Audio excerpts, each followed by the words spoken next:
If you want to pump your body and expand your mind, there's only one place to go.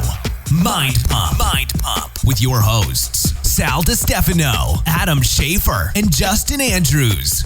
All right, so in this episode of Mind Pump, we interview an individual not super well known at the moment, but he reached out to us a while ago. And, you know, we get a lot of people that reach out to us, want to get on the show, and 9 out of 10 times we turn them down. But this guy's story intrigued us a little bit. He's been on a couple of podcasts that are good friends of ours, both Rich Roll and Tom Bilyeu, and I thought he had a really good story too. Yeah, and so, I got on the phone with him before we did, decided to have him on the show, and I talked to him, and his story was compelling. I think a lot of you are going to relate to his experiences through fitness. This guy had a real rough childhood, eventually went to prison for drugs, and fitness kind of turned his life around. And he's a very vulnerable, honest individual. I enjoyed doing this interview. I think you'll like it as well. Now, before we start this episode, I want to remind everybody that this is the final hours for the MAPS OCR program launch. Okay, so you only have a few hours left for the $30 off discount code and the free t-shirt that's coming with the launch. So here's what you do if you want MAPS OCR. And remember, MAPS OCR is the program designed to get you ready to complete or do an obstacle course race, or just get fit like somebody that would do an obstacle course race. There's a lot of stamina implemented, endurance, strength, grip work. There's daily toughening exercises. It's our most different and one of the funnest exercises that we've ever written. And we co-wrote it with OCR champion Amelia Boone. So it's very, very valuable. Here's what you do to get the $30 off. Go to mapsocr.com and use the discount code OCR30, OCR30 for the $30 off and for the free t-shirt. So without any further ado, here we are talking to Doug Bopst. By the way, you can find him online at DougBopst.com. That's DougBopst.com. And you can also find him on Instagram at Doug_Bopst, Bopst. He also wrote 3 books, the first one being From Felony to Fitness to Free. The second book was The Heart of Recovery. And his third book is Faith, Family, Fitness. So here we go.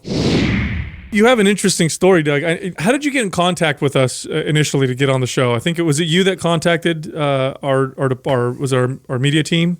I reached out to Doug actually on Instagram. I was just like, who would I pitch? Because what happened was when I got on Impact Theory, my buddy Clay, who has been listening to your guys' podcast for a while, he was like, you should try to get on Mind Pump. Mm-hmm. And I was like, I know, it's just...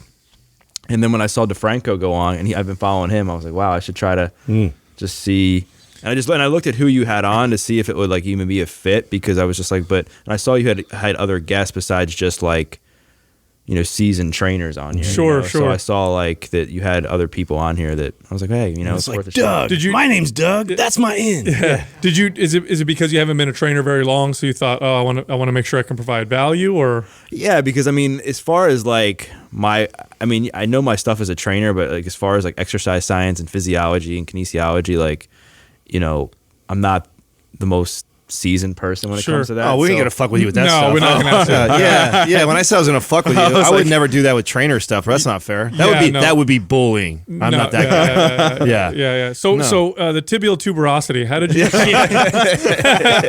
No, we're not gonna go. No. So typically what happens, and maybe the audience should know this, is typically we'll get a lot of requests to get on our podcast, and 9 out of 10 times we say no, and every once in a while it looks interesting enough for one of us, usually me, to get on the phone with the person and just see if it would provide value for the audience or whatever. And your story was interesting. It was an interesting story. I would like for you to kind of get into it a little bit, and then we'll ask you questions, I guess, as we go along, because it was an interesting story about your whole journey and why you're in fitness now in the first place. Well, you started doing drugs by the age of 14, is that right?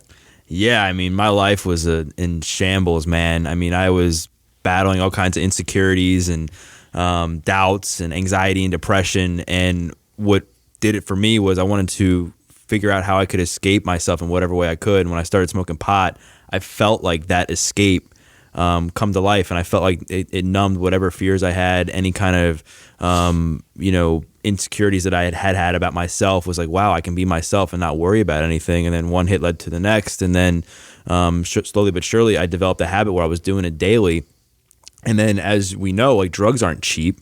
So when you're 14 years old making, $5 an hour washing dishes or doing whatever I was doing, I had to figure out a way to support my habit. So that was for me selling, and I found a way to sell and be able to smoke for free. And then, it got to the point where through high school I was picked on, I was bullied a lot. I was often told like I had Down syndrome because I was quite a bit heavier than I am now.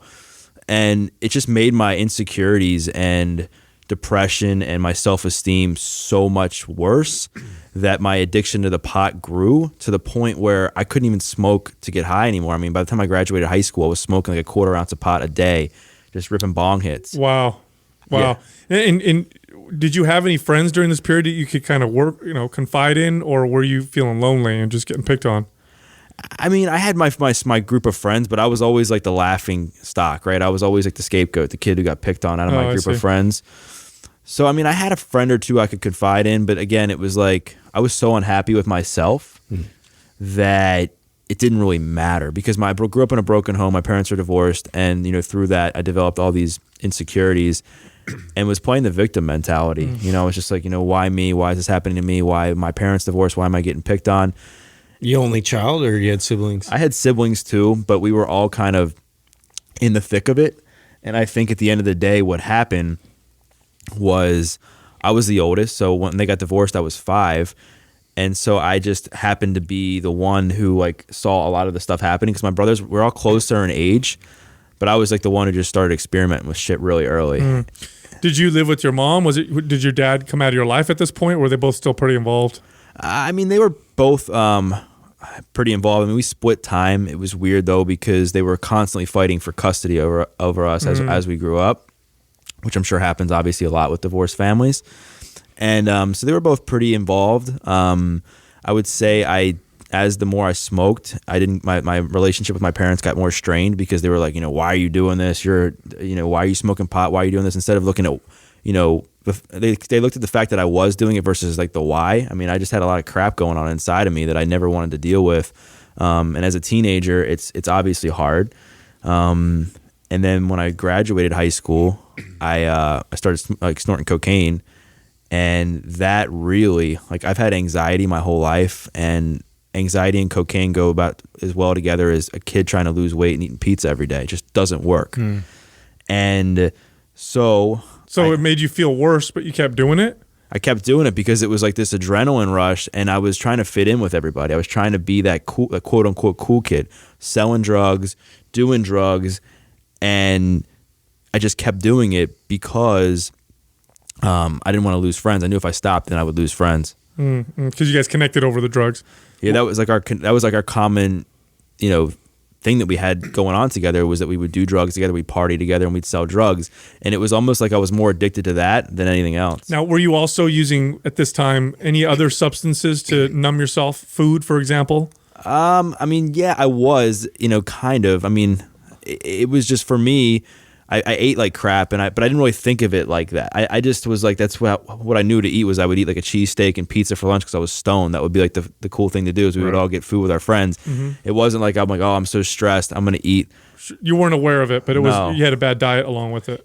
Something that I didn't hear on any of your interviews, like not a lot of people really dove into your childhood and your parents and your brothers or you have all brothers. Is that what it is? All brothers. So what's your relationship like with both your parents and then your siblings today?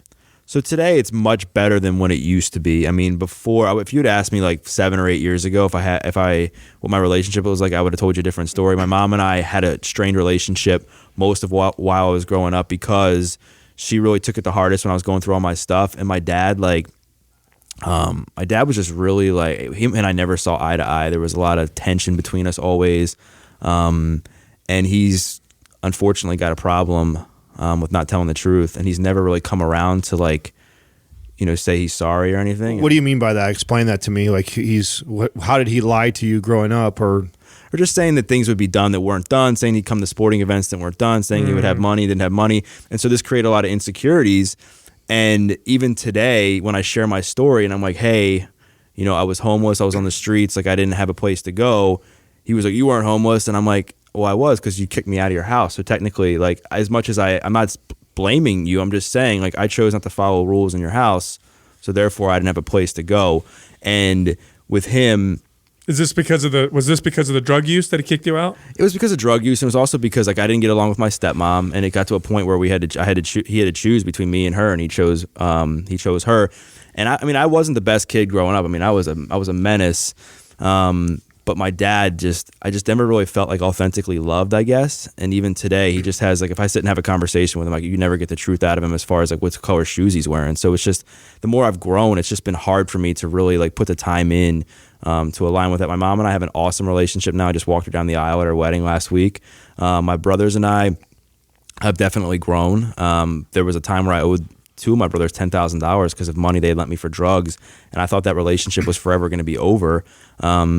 You know, but now like it's so much better than what it used to be. Did you pay him back? Yeah, Oh, good deal. of course. Good deal. Okay, so take us to the story that you told me when I talked to you over the phone. How you got into fitness and how that now is what you do. Yeah, I mean, so my life really turned around on Cinco de Mayo of 2008 when I was riding around with a couple of my friends who could pick up some Oxycontin. I mean, at this point, after I got involved with cocaine, I had looked for anything else to numb the pain, and that thing was Oxycontin. 5 milligram Percocet turned into me putting 300-400 milligrams of Oxy up my nose every single day. And Cinco de Mayo 2008, we were in the car. I see these lights behind me flashing. It's the cops. I had a busted headlight, and I just felt like my heart sink into the pit of my stomach, and I knew my life was over at that point. Like I literally thought, fuck, my life is over. And I was scared. I started crying. Why did you think that? Did you have drugs in the car? Or yeah, I mean, I had a half a pound of pot in my car, $2,000 in cash. And when they pulled me over, they had me roll down the window. My friend in the back seat had an open container of alcohol, which I didn't know.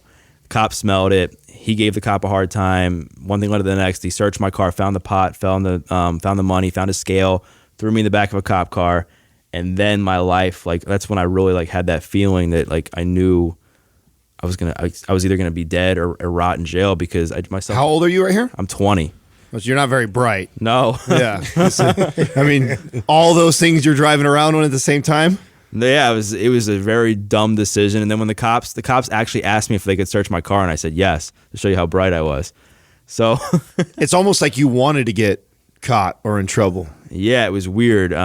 Somebody else, Rich Roll, actually, when he was interviewing me, he said the same thing. He's like, I feel like you wanted to get caught for some reason. Yeah, I mean, that's kind of like drug dealer 101. You don't drive around breaking the law like 9 times in your vehicle when you're already doing something illegal, which is drug dealing.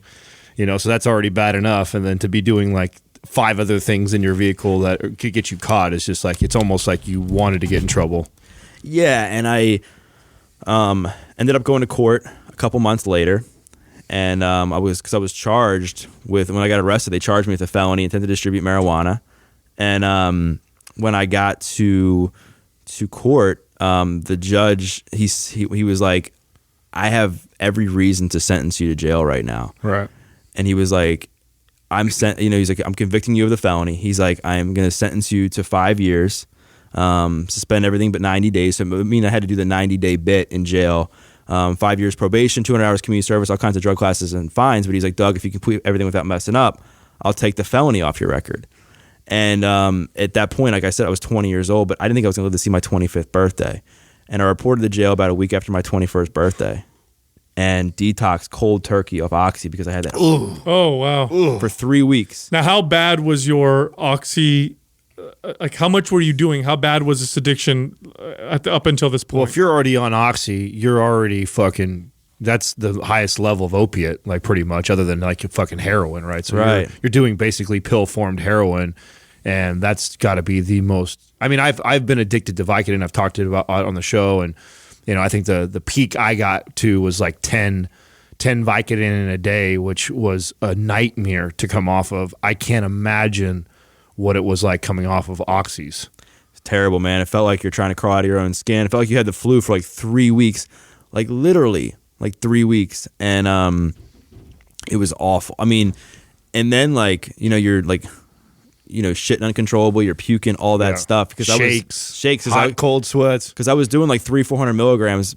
Like the day I went into jail, I literally snorted like 380 milligram oxy pills, and then went right to jail. I was like, well, this is it. Like bon voyage, right? And then, then I detox, and I'm like on my last week of detox, and I just gotten into this like common area because when you get into jail, they book you, and you're in like this. These pods, and they figure out where you're gonna like actually stay. And I get into my where I'm actually gonna stay, and my soon-to-be cellmate was the dude who changed my life. Was the guy who was like a more fit version of Brad Pitt from Fight Club. Kind of looked like Sal a little bit too, Wait, how can he look like Brad Pitt? That doesn't make any sense. I'm kidding, but. He was doing like all these push-ups and pull-ups and like climbing the rails. Now, are you intimidated? Are you walking in, you see a buff dude in prison, you know all the stereotypes about. Oh yeah, right. I was really scared. I was honestly scared about that too. Yeah, where you like, this dude's gonna try to have sex with me. Like, I don't know what's gonna happen. Like, are these the thoughts that are going through your mind? Not with him, but I did have those thoughts. Like literally, like I thought I was gonna have raped, beat up because I was like the goofy, scared, uncoordinated kid. They like those guys. Yeah. You said that real scary, Adam. The judge said to me, he's like, if I see you in my freaking courtroom again, he was like, I'm sending you. You're gonna be in a cell with Bubba in the big. He house. actually said that. Yeah, and he's like, you wouldn't last more than asshole. 10 seconds, and I was like, yeah, you're right. So when I was in jail, I was scared, and we played Scrabble. We were playing some Scrabble, and so he was cool to you right out the gates. He was super cool, which was like weird because I totally opposite of what I thought was going to happen. But he's like, "What the fuck you doing in here, Holmes?" And I was like, "I got busted with weed." He's like, "Weed?" He's like, "I'm like, what'd you do?" And he's like, "You don't ask people what they did in jail. Like, that's like the thing. Like, you don't really? No, you're not supposed Did you ever find out what he did? Yeah, he told me. He had like it was just like a bunch of like burglaries, and he had like for drugs, right? But he had like 100 felonies on his record just from like getting caught from like. Oh wow! Yeah, and it was ironically he had just done 10 years in PA, and then was there for a detainer, in the county I was in, and then I remember him looking at me, and he was like, "You're gonna start working out with me when your detox is over," and I was like, "What?" Like I'd never formally really exercised. I had a couple sessions with a trainer back in the day, like my dad forced me to when I was 12 because I was like overweight, and then I played football like 1 year before I decided that 5'8" uncoordinated scared kid doesn't belong at offensive guard. That's a really bad position for you. And I remember like one night I just finally decided to give it a try, and remember getting down into Now, how long was the detox process? 3 weeks. So 3 weeks, you're puking, feeling like shit. Oh, man. Now, is he hammering you about working out at this point? Like, hey, man, as soon as you feel better, you're going to work out. Yeah, he just kept drilling me with it. And, now, were you intimidated to start working out by him? Oh, I was so scared. So you're like, I need to work out because when you're in jail and you're going through the withdrawals, they don't do anything for you. You just have to, like, what happens? Well, what happened was I had a prescription of Suboxone to take with me in there, but because, I mean, of course, again, the brightness of me, you can't take a narcotic with you in jail, so they wouldn't let me bring it in. I could have it when I got out, which did me no good. And they gave me like stuff for tremors, they gave me stuff for sleep, but nothing helped because I was so used to like just being like tranquilized. Yeah, they're like, here's some NyQuil. Yeah, that's gonna do it, man. Wow. Okay, so you're coming out of the detox, and then what made you decide I'm gonna do what this guy says? Is it because I'm scared of him? Or is it because you're like, I need to do something, or combination of the two? I think it was just like him just constantly being that guy who never quit on me. Even though like the first time he asked me, I said no. And he just kept going and going. And it was more like that unconditional love that I felt from him for some reason. Like Interesting. It was weird. It was like, because of my relationship with my dad, it was like the first time I felt that somebody had really giving me unconditional like love, like, dude, I'm gonna help you. You're gonna get through this. He was looking out from you from the beginning, huh? Yeah, and then I saw him, and I saw how like ripped he was, and it was something I always wanted, but I never had. Like, because I wanted abs, I wanted arms, I wanted this, I wanted that, but I never had it because I was so like, in my eyes, like far off in the health world that there was like, there's no freaking way it's gonna happen. Mm-hmm. I think a lot of people fall into that trap, like I'm never gonna get there. But if you never start, you're definitely never getting there. So, I just knew, I was like, you know what? Like, what do I have to lose? And then when I went to do a push-up, and I couldn't. I was shocked. I was like, fuck. And I was like, dude, why can't I do a push-up? He's like, because you're fucking fat. I was like, what? And he was like, you're fat. And I'm like, I know, but he's like, well, but you're not nice about it. Yeah, no, I know. and I was like, and at that moment, I was like, what the hell have I let myself come to? I can't even do a freaking push-up. I can't do one for my knees. I could barely walk up and down the steps without like getting out of breath.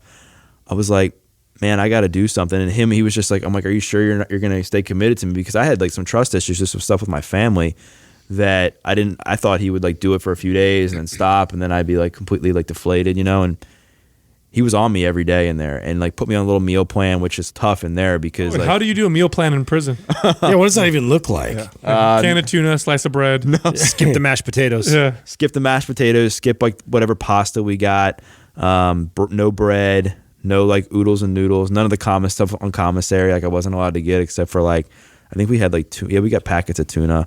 But he was like, if I catch you cheating on your diet, he's like, I'm punching you in the stomach. Wait, I think we're stumbling upon a very effective and new effective diet plan. Punishment fitness. Yeah, you know what I'm saying? Like, you eat the wrong thing, you get your ass kicked. Yeah. So you were intimidated into eating, like you're like, fuck, I better do this because I'm going to get my ass kicked. Seriously. And wow. Well, because then there was like one night like later on where I cheated and I ate like a bowl of ramen noodles. And he was like, all right, Doug, you're running 3 miles or I'm punching you. You take your pick. And I'm like, but you didn't catch me. Somebody else caught me. He's like, Doug, I swear to God. He's like, I'm going to break your ribs. And Wow. Oh, damn. Wow. Okay, so what's it look like now? You're doing all this stuff. You're staying super consistent because you're scared. Right. Yeah, so like what ended up happening was after that one night I started, it motivated me to at least give it a shot. And I was like, what else do I have to lose in here? Like, and what really like changed, I think, for me was how he had me shift my mindset of the victim to the victor mentality. Because obviously we were cellmates, so he was asking me about my story and how I got there, and I was blaming everybody. I was blaming my parents, I was blaming my family, I was blaming my friends, blaming this, blaming that. Everybody else's fault. Right? And he was like, Doug, stop being a fucking bitch. And I was just like, what? Like, he was like, you can be a man or you can be a bitch. And this is like a lesson that I still use today. With anything I struggle with, man, bitch, what are you going to be?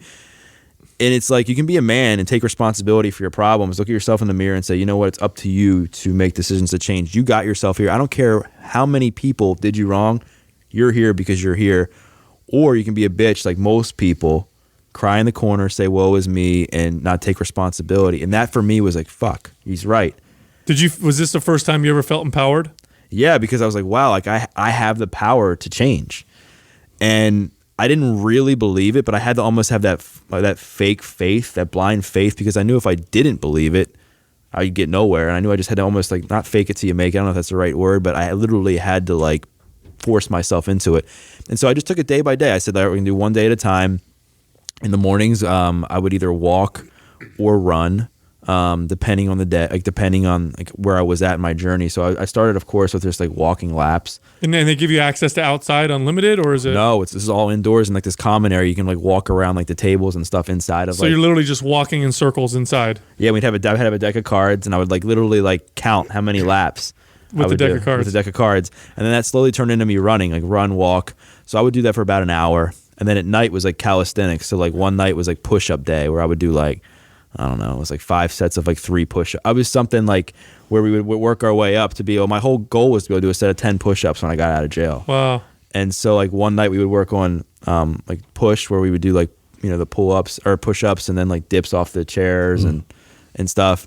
And then like the next day would be like more conditioning with like jumping jacks and like abs and stuff. So no access to any weights or anything? Nothing. Yeah. No, it was just like all body weight stuff. All body weight stuff. And then we would do some stuff where we'd fill up like water bags, like, and do like curls and stuff, and like do like some shadow boxing. But it honestly taught me a lot that you really like, I mean, you can get a great workout with just your body weight. Like, I mean, I've even used like just, if it's like snowing and I can't get to the gym, I'll be like, all right, I'm gonna do 500 push-ups, you know, like. What's the workout culture like in prison? Because I know that's from what I've heard and read, that there's a workout culture within there. Not everybody, but there's like a segment of people that's how they So they spend their time. That's how they spend their time. That's how they rehab themselves, or that's just how they pass the time. Was there a workout culture in there? I wouldn't say it's a culture. People definitely did some stuff. I mean, where I was at, there was no gym.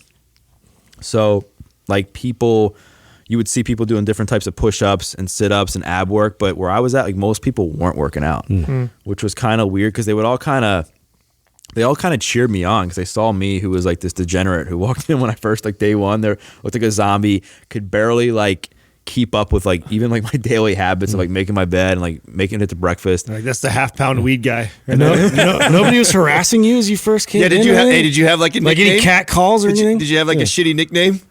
No, I mean, not really. I mean, people like, they just kind of felt sorry for me. It was like, this kid does not belong in jail. Like, what's he doing here? And it was cool. I mean, So you're like the Rudy of prison. They all wanted you to No, it was. I was literally like the Rudy. They were all like cheering me on to make it because they were like, "There's no way this guy." Like, they probably looked at me like, "There's no way that guy's making it out of here." Like, Do you think most of them were drug offenders, if you had to guess? I mean, a lot, yeah, or a lot were using drugs that caused some sort of offense, whether it was a robbery or burglary. Some, obviously, there's a lot of assaults in there. So there are a lot of like stuff in there for like traffic, like suspended license, suspended registration, stuff like that, where people like were just in there for Just like, repeat offenses. Yeah. So it wasn't like all your murderers and rapists and all that fun stuff. There was a guy in there who had like an armed robbery charge. It was like, I mean, he was facing like, I forget, like 12 years or something. But you know, it depends on like your crimes. I think they organize you by your crime on where you go. How much time did you end up spending in there doing this? 72 days. So my sentence was 90 days. I was backing up 5 years. If I made any mistakes, I would go back for 5. But I got like good behavior, and then I got a job in there like wiping down tables that took time off my sentence too. But I didn't want to leave when I left. I was like crying when I left jail. Oh, wow. Now why? Because I was leaving my cellmate. It was weird. It was like almost like, I don't know if it was like a codependency thing or what, but I was like, how am I going to make it now without Stockholm this guy? syndrome, right? Yeah. Like, how am I going to make it? Like I felt like my life was forever changed because of this dude like not giving up on me and like holding me to my feet to the The fire. irony. Well, The irony of it all. is- Sounds like the first guy that ever kind of believed in you or cared. Yeah. Sounds like you. Yeah, and I think I just didn't want to let him down. So he was like, I was like, how am I going to repay? Because at the end, when my mindset started to shift, I remember my dad and my brothers came to visit me like towards the tail end of my sentence, and my dad was always like a yeller. And we were in the visitor's room, and he's like yelling at me. He's like, "You're gonna go to rehab." I'm like, "Fuck rehab! I found fitness." And he was like, "You're going to rehab." And I'm like, "Dude, why?" I was like, "I'm in jail. Like, why are you yelling at? Like, how much worse can my life freaking get? Like, I'm in jail." Yeah. And I remember hanging up the phone, and this was like a big turning point. Walking into my cell and looking at Eric and being like, "Let's fucking work out." And at that point, I learned to use my pain and turn it into motivation because I knew that I had all this stuff built inside of me that was just going to sit there. And I either had the choice to let it sit there and rot the fuck out of my body, or I could recycle it in positive ways because that energy just stays there. And unless you journal it out or get however you do it to get it out of your body, I believe you got to do it in a more positive way. And like, that's when I started like learning that like I can use all this stuff in a healthier way, and it changed things for me. And when I left, I told my son, I was like, "How can I repay you?" He's like, "Just don't fuck up and pay it forward." And he gave me a workout plan that I still have framed in my place, so I never forget where I came from. I bought, like, as soon as I got out of jail, I bought like the Encyclopedia of Bodybuilding by Arnold. Oh yeah, And I read that. Yeah, I read that like 17 times. Classic. And they started getting like Muscle and Fitness and Men's Health. It's just stuff that I just knew like would help because I didn't know everything. I mean, he knew enough, but I didn't. I mean, I was so fresh in the game. I was just trying to figure out like how I'd even get started with everything. Did you decide that you were going to work in fitness when you came out? No, I was literally, because of the stipulations of parole and probation, you have to have a job within a certain amount of time. So I like literally, I didn't think I was going to be a trainer because I was just like, you know, I didn't really know if that I was going to want to do that. But I got a job at a liquor store, ironically, like a few months later. It took me a few months to get a job. That sounds like a bad idea. I mean, I think honestly, it wasn't as bad as I thought it would be. I mean, I never had a drinking problem. For me, like, I mean, I still drink every once in a while now, and I never have an issue with it. Okay. But it was just more like why I'm drinking. It's like I always say why if I'm drinking because I'm socially out with a friend trying to have a good time, or I wanted out with my girlfriend or whatever it is.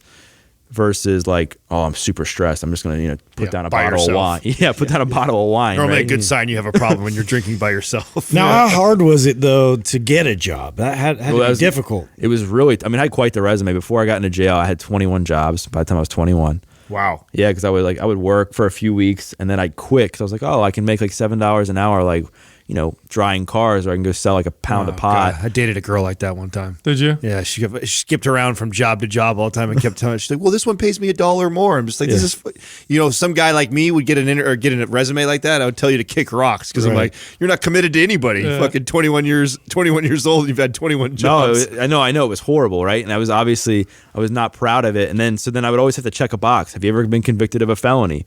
Yes. And they're like, oh, how many jobs do you have? I'm like, oh, 21. They're like, what's the longest you ever made? I'm like, like 2 months. I'm like, oh, okay. Next. Yeah. And so I got this job at this liquor store and I worked my ass off. I never called out. I was always early. I always stayed late. I worked my way up to being the assistant manager. And then it got to a point after I was there about a year. So this is probably 2009 because I got out of jail at the end of 2008.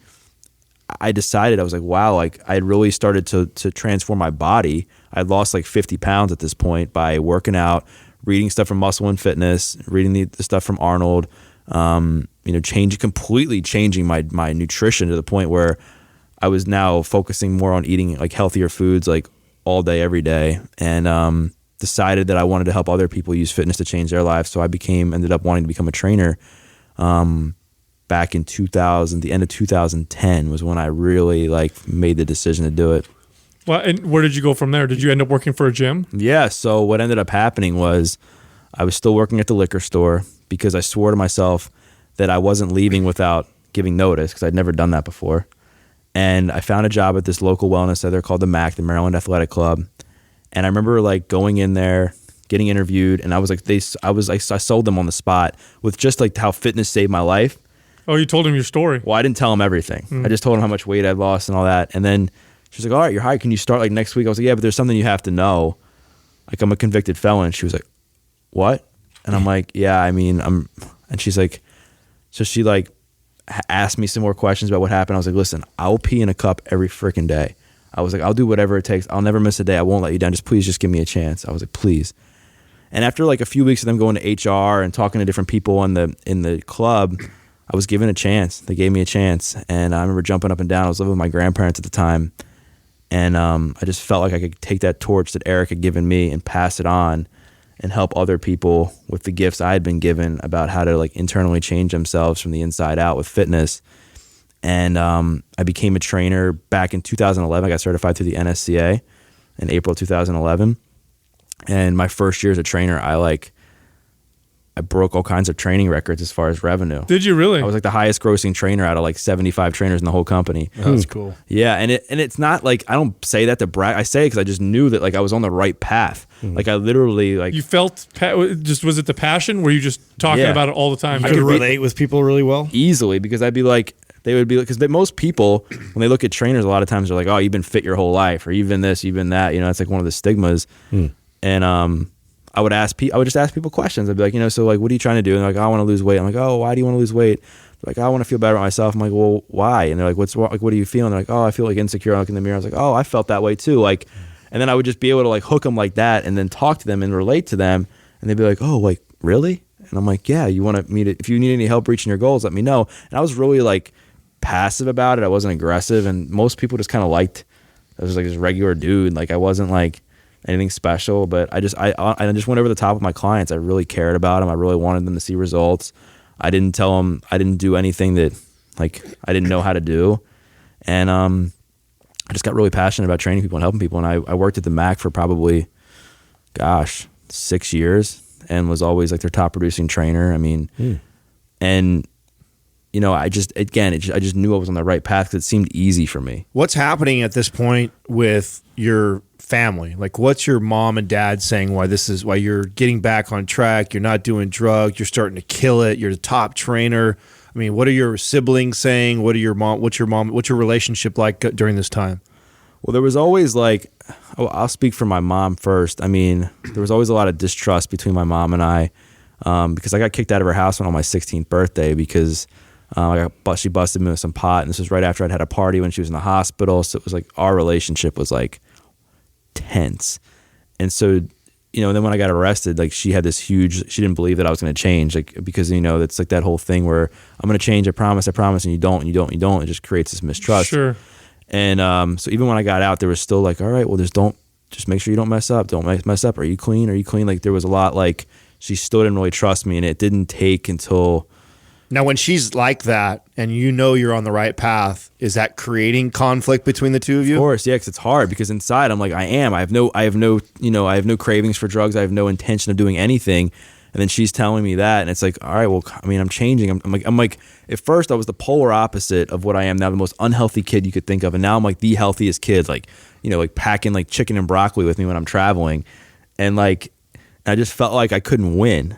And then I over the years, I had to understand like where she was coming from, and that there was only so much I could do on my end, that I wasn't going to, only way to convince her that I had changed is for me to continue to get better and change. Do you remember when you had that realization? Do you remember when you transitioned from being the son who was kind of bitter and angry that your mom still felt this way about you to this like, okay, I get where she's coming from, and owning that part? It was really like, honestly, like, not to get like spiritual, but when I became a Christian back in 2014, I mean, I wasn't always, over the years, I was less bitter towards my mom, obviously. But then when I became a Christian, it wasn't like for me like a big spiritual awakening. It was more for me that I learned that all this stuff happened for a reason for me. And that like it was meant for me. I went through all this stuff for a reason, like to be able to share my story and help other people. And I remember like when I first like gave my life as a Christian, I got on my knees and I cried. Because I just felt like that monkey came off my back, and I called my mom and I just said I was sorry. I don't know what it was, but I just said I was sorry. I remember I was having lunch and just being able to finally like calmly talk to her like as a son, and being like, Mom, like I know I didn't handle things the best as a kid, and I'm just really sorry. And she actually said the same thing to me. And that, and our relationship, gosh, like exponentially changed after that, because we got real with each other. And for me, a lot of the bitterness went away, because it was like, like me being bitter isn't going to make her love me anymore. Right. Mm-hmm. The only thing that's going to make her continue to love me more and trust me is by the way I carry myself. And that also goes back to the whole man versus bitch mentality. Like, be a man, like, take responsibility. Like, she may have never came around, but you guarantee yourself that she'll never come around if I act like a complete jackass. Right. Mm-hmm. You know what I mean? So I had to really take ownership. And with my dad, my dad, he was always more so proud of me too. But again, we had like a very like a different relationship, because he had this like temper growing up, was always like, just seemed like on edgy and angry, and it just came off in a way that was just like, it just really put a huge strain in us. And even when I got out of jail, he took credit for a lot of the stuff. He was just saying like a lot of stuff happened because of him. Like he was like, I knew the judge, so that's why the felony did this. And I was just like, dude, the reason like felony came on my record is because I did the work, like not because you knew it. And so I just eventually, the more work I did on myself, and more stuff like personal growth, stuff I attended, I just had to learn to like, kind of set some sort of boundary to make sure that like it's not like draining me, right? Because family can be tough sometimes. Right. What characteristics and traits do you have of his? I mean, I think he's an anxious guy. I definitely have anxiety. I think with him too, he's kind of competitive. I mean, I'm pretty competitive, not like to a fault. But it's weird, like with me and him, that like, it's funny. I hate to say this, but I always said I wanted to be the complete opposite of him. Like whatever he did, like whether he was like a pathological liar, and me saying now that I don't want to, like, even if I can't lie, because I'm like, if I lie, it means I'm being like him, or like he's got a really bad temper. I don't have a temper. And I think like it's just like the thing that was really hard for me with him was just watching the way that somebody that I thought was supposed to be the guy that really like was the one who loved us most, like treat me in the way that he did. Whereas now, I mean, 10 years later or whatever, 15 years later, I've been able to set a boundary, and we can have conversations, but it's just not the same as it typically would be between a father and a son. Yeah. Have you had any drug relapses since you stopped? No, none. That's great. Any feelings of wanting? No. None. It's weird. It was weird. Like the further away I got from people I was hanging out with, the habits, just changing my mindset. Like whenever I get stressed or anxious, which I'm human, right? First thing is not like, let's go smoke weed or let's go snort this. It's like, who can I call? Where can I grab like a hike or run or go get a lift or whatever, just, whatever it is, versus before it was like impulsively doing whatever I could to numb the pain right away. Has anybody ever accused you of replacing one addiction for another with exercise? Of course, yeah. And people were like, "Well, you're just addicted to exercise," and I'm like, "Well, I mean, yes, I could see where people say that because I am pretty regimented with my workouts, but if I miss a week of exercise, it's like I don't go crazy, Like I always take time off. Mm-hmm. I don't really work out for any more than like an hour at the gym. I give myself some grace with the way I eat.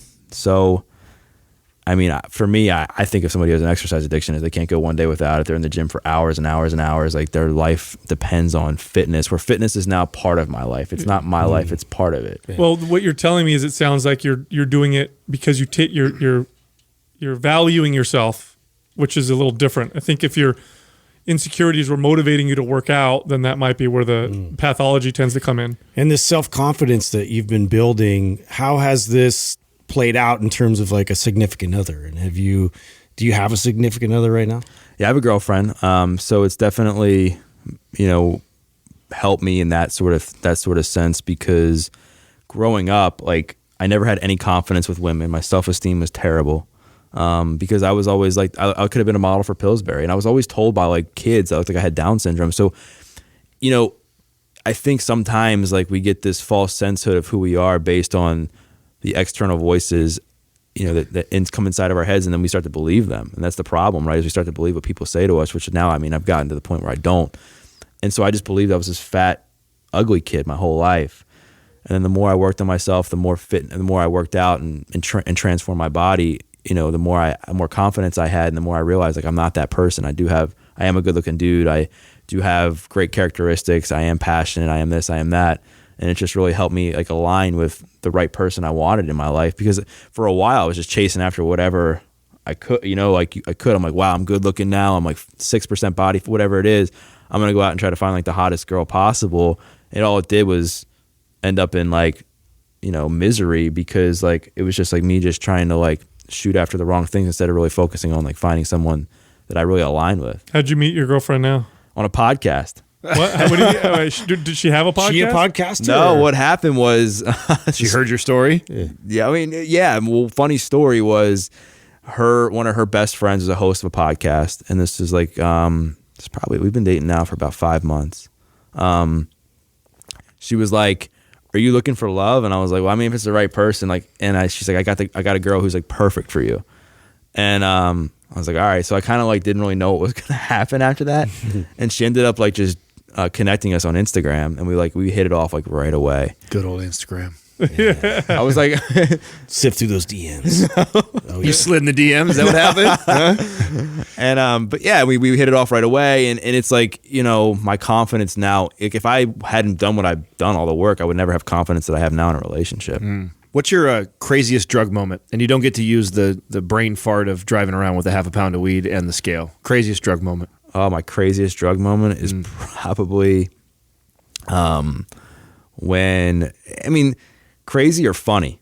No, crazy. So everybody I know that has been addicted to drugs or to the level that you were at has got like a story. And I'll give you one that I remember we were sharing pill addiction with a friend of mine. And I remember I asked him, I said, when did you really know that you had like a fucking problem? He's like, bro, Adam, I'll never forget this. He goes, I remember throwing 30 of the Percocets in my mouth and chewing them all up. And he goes, and then I swallowed it and my stomach rejected it and I vomited everywhere. And he goes, but that wasn't the moment that I realized that I had a major problem. He goes, when I scooped it up off the ground and put it back in my mouth was when I realized I had a fucking problem.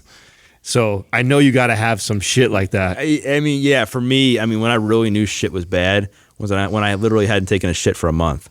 Whoa. A month You're with no backed shits? up in a month? Like, what day do you go? You must have bad breath. Yeah, what day? I was walking around like Quasimodo, like It's going all the way back. and like I literally remember having to take like an enema. Oh, wow. Yeah, it was so bad, and like obviously I'm not gonna get into details of what happened, but that was like one of the moments where I was like shit. And then another one where I just did some like fucked up stuff where I would tell my grandmother I needed money for rent, and she would give me like $1,000 or something, and then I would go and just get drugs. And I was just like, you do it, and then like afterwards you're like, man, like how much longer can I keep doing this? And I mean, those were a couple that come to mind. I mean, I was always like there was always times where like I would get really stoned. And I would like fall asleep in a hammock, and my friends would like light firecrackers underneath the hammock, and I would like fly out. Speaking of what Guys will do that when you're not on. Yeah, right. What's your theory, or what do you believe about the importance of the circle of people you surround yourself with? I think it's so important. Like I always say, to surround yourself with people that challenge, love, and support you unconditionally. And it's like you show me your friends, show me your future, and because I think for me, like, say that again. Show me your friends. Say that again. Show me your friends, and like I'll show you your future. Like literally, like because you create this false sense of like this. Your environment can give you like this false sense of normalcy. Like if you think about a bunch of alcoholics who are in the bar like 7, 8, 9 a.m., they're staying there all day. They're like, oh, I don't have a problem. Everybody else is doing it. Well, everybody else in there is doing it. And then like for me, I thought what I was doing was normal. I thought doing drugs, selling drugs, doing all that was like normal because everybody I was hanging out with was doing that too. It wasn't until I got outside of that I realized like, hey, like whatever I'm doing, like it's not right.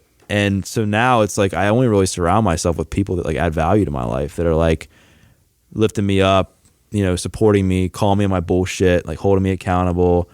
And then we have common futures and not common pasts, because I think a lot of times like we get caught up in, oh, I've known so-and-so for 10 years.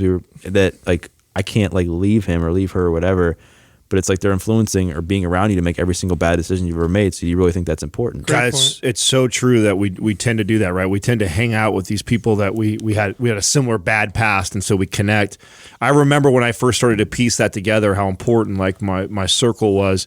Now, since you've put this all together, and I imagine you've already dealt with this, what's a recent relationship that you've had to kind of carve off, and who was it, and how hard was that for you?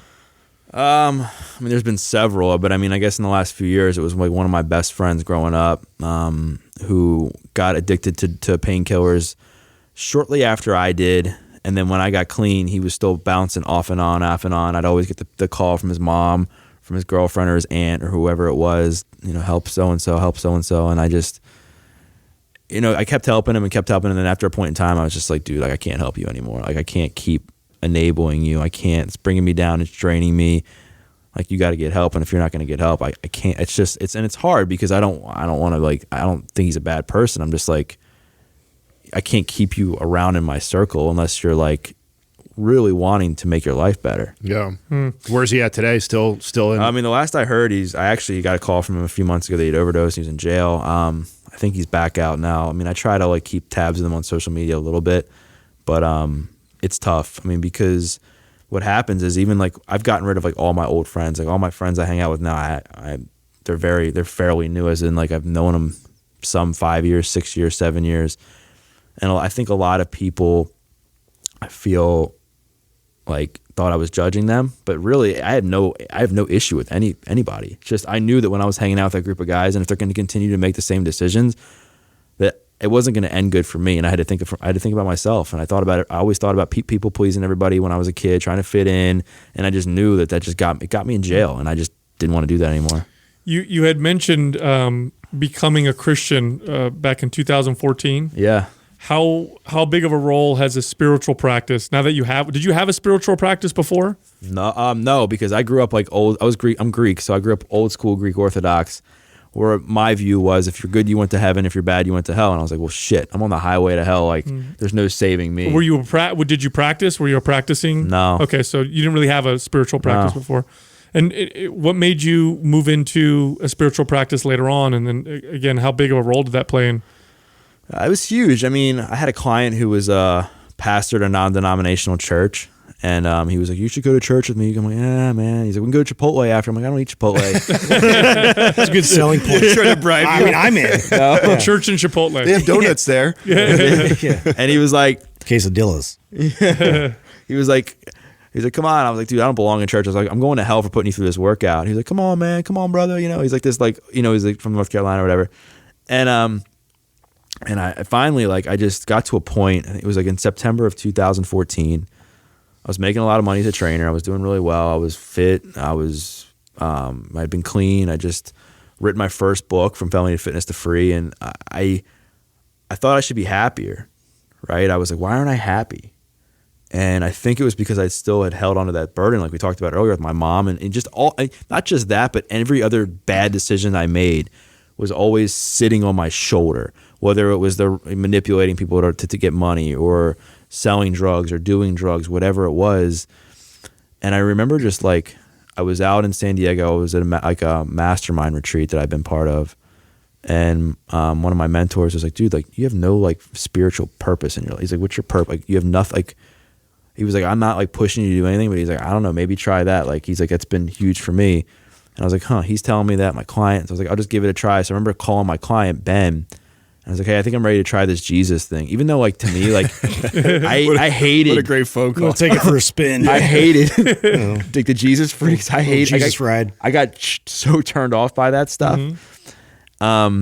And for me, like I said, when I gave my life to Jesus the day in his office, I just felt completely like I felt like that same monkey come off my back that I felt like when I started smoking pot.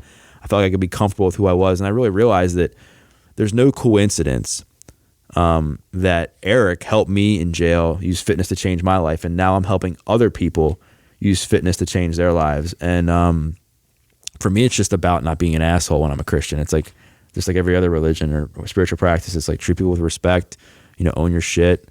Life's not all about me.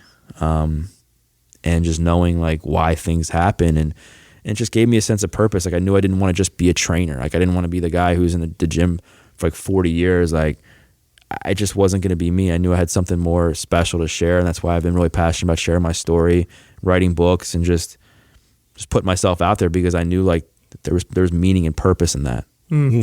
Do you plan on having a family one day? Yeah, of course. I mean, I really want some kids. I think I'm going to be a great dad. I mean, I've learned a lot about what to do, what not to do. And just like the whole like challenge of just like raising kids. I love a challenge. So there's like raising kids, especially in the society we live in now. I think it's important. I think I've just learned a lot of lessons and gotten a lot of wisdom on some stuff, like with, you know, like what really makes people truly happy and successful, and what that looks like, and just being able to kind of correlate that into my family is something I'd be really proud to do. When you think about that, what's like the, you know, in the relationship that you lack with your father, what would be a thing that you know that you would do differently with your son? I mean, like loving unconditionally, being very truthful, and if you say you're going to do something, doing it, sticking to your word. I mean, I think your word's everything. Obviously, there's times where it gets tough. I'm not talking about those times. You know, and just treating him with respect, and not like, I mean, because I just felt like disrespected a lot when I was a kid, and like not like, and more like just being able to challenge and support my kid in a way that's like loving. And I don't mean like sugarcoating stuff. I just mean where the kid feels like he like loves you, and not like that you're like this trophy for him. So that's what I felt like. I was a trophy, because, you know, we were, obviously there was a lot of fighting when we were kids over the child support and over custody and everything that kind of bled into our family life. And he always wanted me to be good at sports, and I just wasn't good. And I think that got into our relationship. There was one time he would just scream at me from the sidelines when he was coaching, scream. And I remember one time just telling him, like, dude, like, I don't want you coaching me anymore. Like, you're embarrassing. Like, I'm like 9 year old or whatever I was. I was like, this isn't like the NBA, okay? Like, I'm not going to be the next MJ. Yeah. like I'm 5'2" and like 150 pounds, and I can't jump more than 2 inches. Like, Wow. How's your business now? What do you do for work now? And are you pretty happy with your level of success? yeah, I mean, obviously, it can always be. I mean, things can always be better, but you know, I'm really happy with the way things have turned out. I mean, got a pretty solid training business back home. I've gotten more into the online space as far as doing some coaching online. I'm still trying to figure all that out.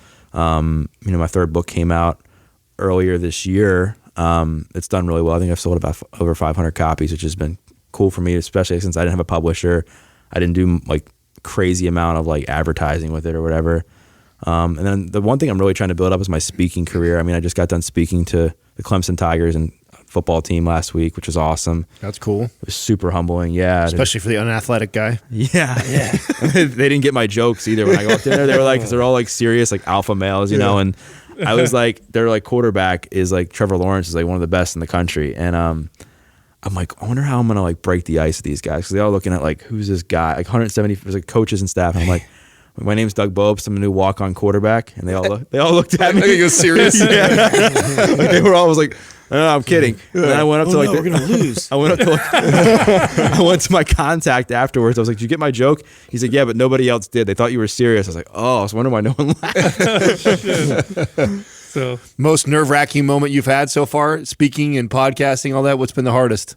Definitely Impact Theory with Tom. Tom. Yeah, it was hard. I mean, Because he's not a God believer, that's why. well, that was he gave me the Fucking Tom. he gave me the platform to share about it too, which was awesome. Right. But he just chat. You never know, like, you know, what kind of questions people are going to ask. And he got like right in with like, okay, like what was your mind? How did your mindset have to shift from you being in jail to like being? I was like, you know, and then also I've followed Tom for forever. So like just being able to sit in that same chair that I watched other people sit in for years takes balls. Right? Yeah, figuratively. Yeah, no, definitely. And just to, you know, he challenged me. And I would say some stuff, and he'd be like, I'd be like, well, I mean, because I don't like that answer. He's like, I don't like it. He's like, what else you got? You know, it's like, he's like, would a 12-year-old really believe that? And I'm like, because I remember he asked me a question about bullying. He's like, I was like, well, I think if I was 12, like now, obviously, it's like, you know, knowing that people, you know, the way they treat you is a reflection of you. It's a reflection of them. He's like, I don't think a 12-year-old is going to want it. I'm like, yeah, he's right. You know, like, because I'm thinking about now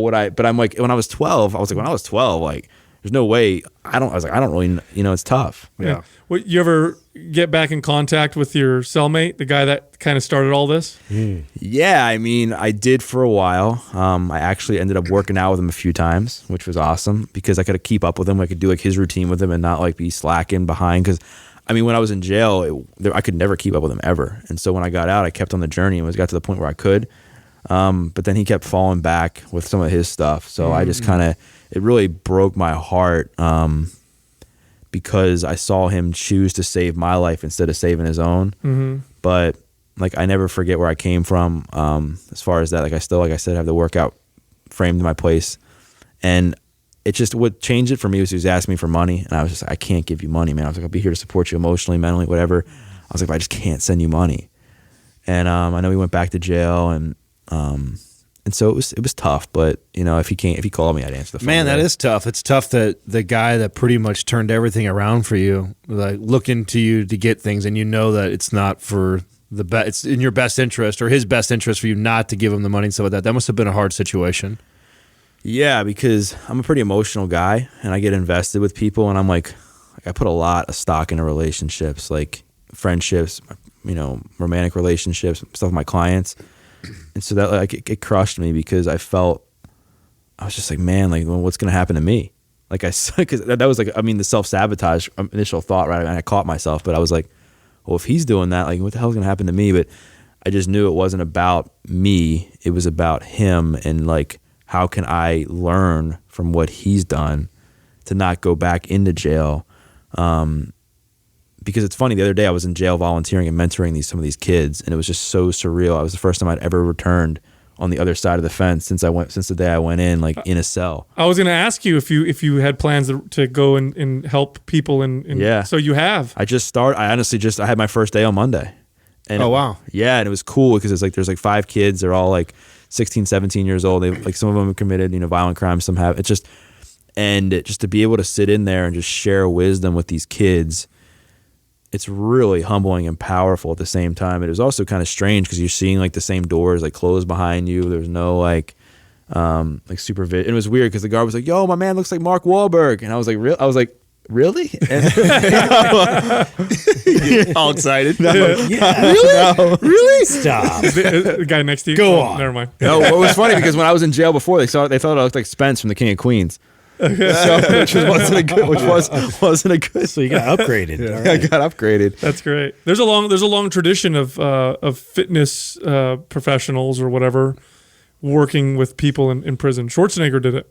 They would go and talk to them about working out. Yeah, they go pose for them and everything. And there was a big deal when a lot of jails would move their weights. There was a big controversy around that because psychologists talk about how much exercise can help rehab people. Mm-hmm. Do you think it's a bad idea to take weights and exercise out of prisons?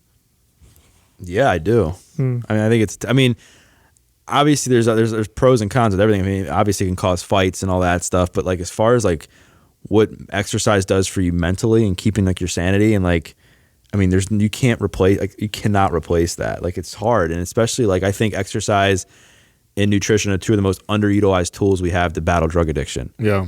Because we always just want to give them a pill, do this, do that. But like that only works for so much. But how about your health? Because a lot of times people aren't using drugs because they just want to use drugs. Yes, there's a certain percent of the population that has that gene. But there's a lot of people that are using drugs because they feel like shit about themselves or they're insecure or they don't know how to cope with stress in a healthy way. And so exercise, meditation, all these other health practices that are coming to the surface are great ways to replace those unhealthy ones that people had before. And I think you got to do that as a foundation because health is wealth, right? And I think like if physical health, if you're physically healthy, it can improve your mental health, your spiritual health, and your emotional health.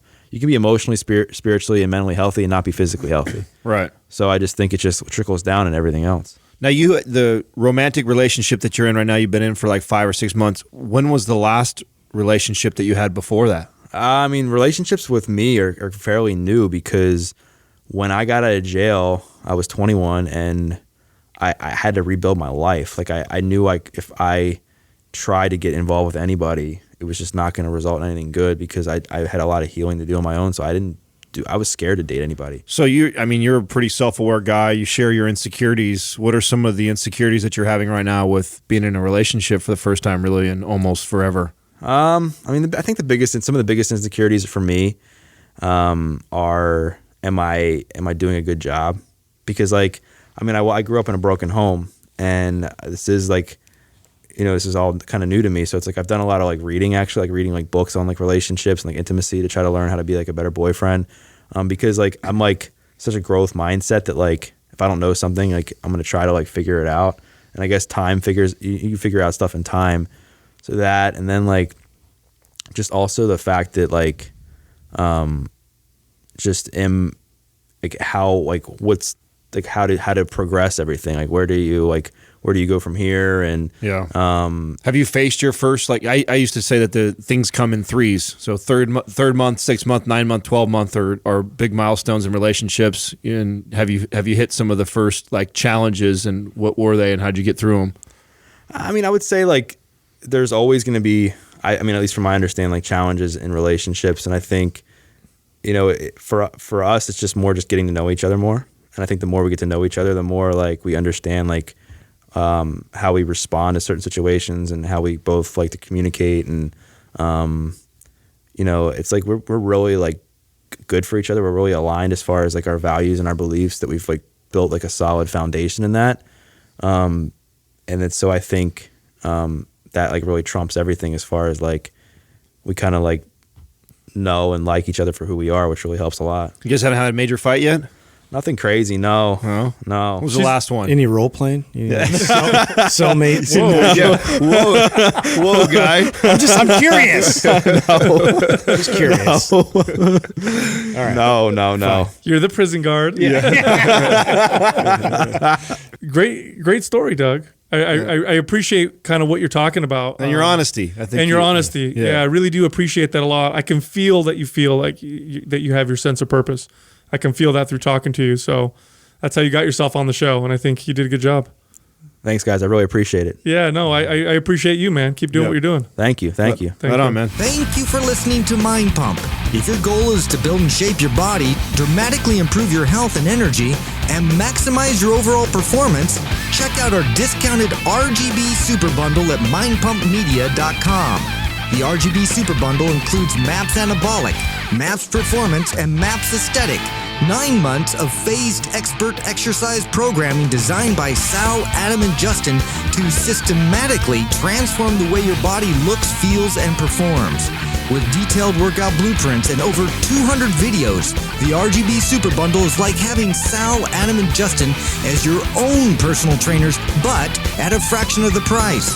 The RGB Super Bundle has a full 30-day money-back guarantee, and you can get it now plus other valuable free resources at mindpumpmedia.com.